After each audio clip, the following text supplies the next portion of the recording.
In this video, we'll be discussing geometric probability. Now, in basic probability, we generally encounter problems that are discrete. Say, for example, tossing a coin or rolling a die. But then there may be some interesting problems. Say, for example, choosing a number on a real line or the arrival time of your train. All these variables, they are continuous variables. Now, what geometrical probability does is it correlates the outcome of sample space geometrically in terms of either length or area or volume depending on number of variables. Now, in one-dimensional geometric probability, we'll have a variable which will take continuous values. Now, what we'll do is we'll relate these continuous values on a number line. Each and every point on this line segment, it will correspond to an outcome in sample space. Now, in order to find probability of any event A happening, we have to find the length of the interval which corresponds to our favorable cases. Say this length is L. Then this probability of any event A happening will be simply L upon capital L. Now, let us take up an example. Say, for example, X is a real number which is chosen randomly from the interval -5 to +5. Now we need to find the probability that x square minus x minus 2 is less than or equal to 0. Now in this case, this variable x, it takes all the values from -5 to +5. So this x, it can be represented by this line segment starting from -5 to +5, where the length of this line segment is simply 10. Now, any point on this line, it corresponds to a unique value of x starting from -5 to +5. Now, we need to find the probability that x is such that x square minus x minus 2 is less than or equal to 0. Now, we'll factorize it. We can write this as x minus 2, x plus 1 is less than or equal to 0. Critical points are -1 and then 2. Now, rightmost is plus. So, this is plus, minus and plus. We need minus. So, this condition is true when the value of x lies between -1 and 2. So, the event is this x must satisfy this inequality, which is x squared minus x minus 2 is less than or equal to 0. And it corresponds to all the values of x when x lies between -1 and 2. So, our favorable region, it corresponds to this line segment from -1 to 2, and length of this line segment is simply 3. So this required probability is this favorable length, which is 3 upon total length, which is 10. So the probability that any real number randomly chosen between -5 and 5 is such that x square minus x minus 2 is less than or equal to 0 is simply 3 by 10. Now in two-dimensional geometric probability, we'll have two continuous variables, and in this case, all the points on the sample space, they'll correspond to some area. So our sample space will correspond to some area, say capital A, and favorable cases, they'll correspond to some area within this given area A. Say this area is simply A. Then this required probability will be given by area of this favorable region upon area of total region. So all we need to do is we'll just need to find A and A. Now let us take up an example. Say for example, the question is a square S has side length 30. So we have this square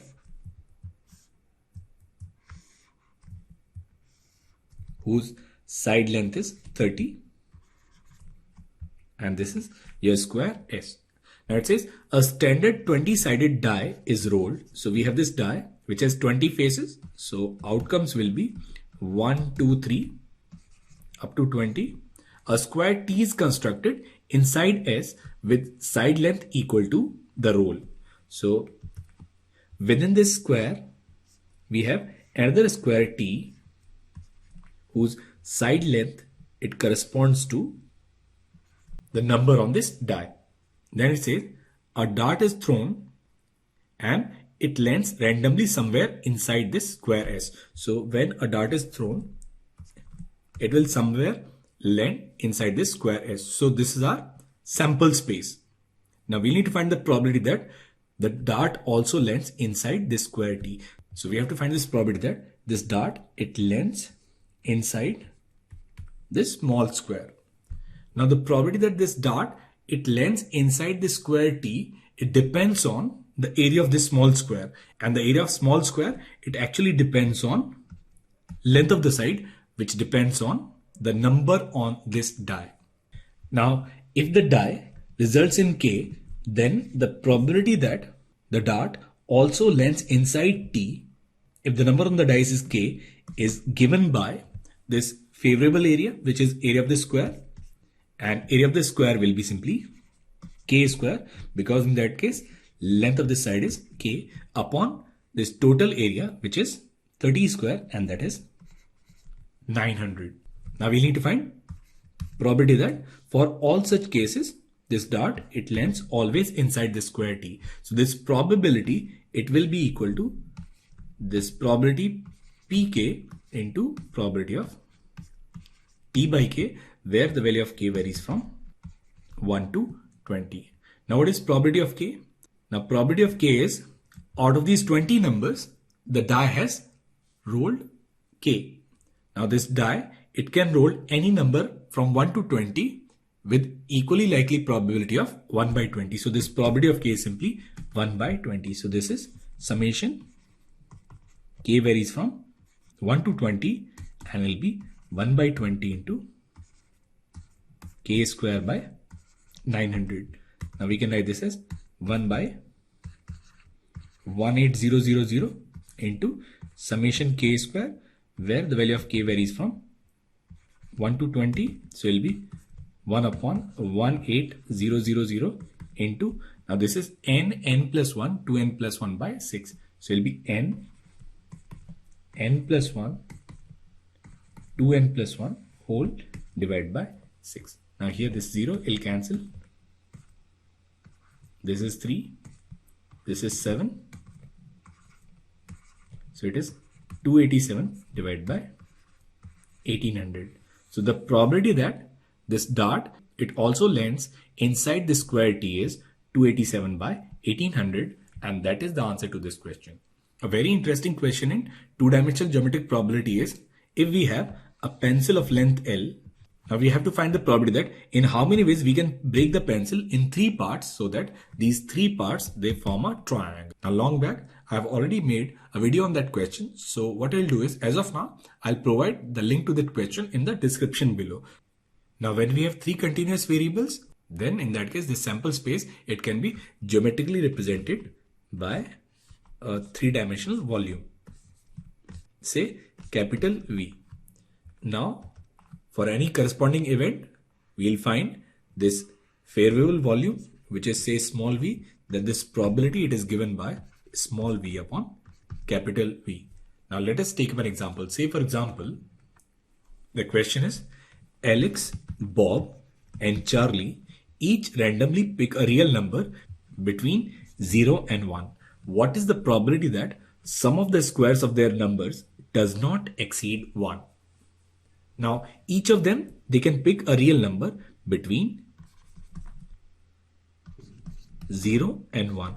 For Alex, this choice, it is suppose represented by this variable x, which can take any value from 0 to 1, which can be represented by this line segment. For Bob, suppose it is represented by y, and again it is a line segment of length 1. And for Charlie, say it is z, which again is a line segment of length 1. Now all the possible combinations of their choices, they can be represented by this cube of unit volume.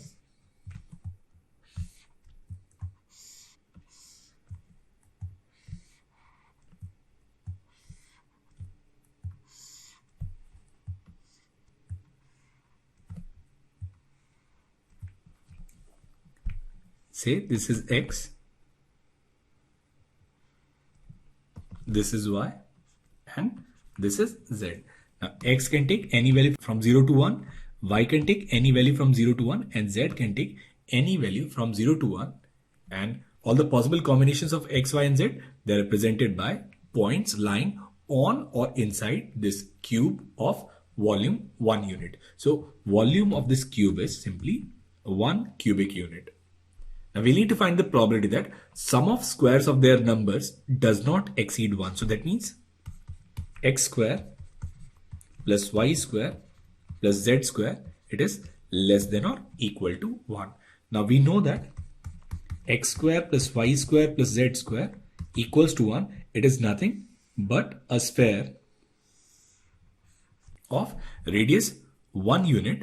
And here we are talking about x square plus y square plus z square. It is less than or equal to 1. So that means we are talking about all the points on or inside the sphere in this first octant where x, y and z, they are all positive. We have to calculate our favorable volume. Now first what we'll do is we'll find volume of the sphere, and volume of the sphere is 4 upon 3 pi r cube, and r in this case is 1. So it'll be simply 4 pi by 3.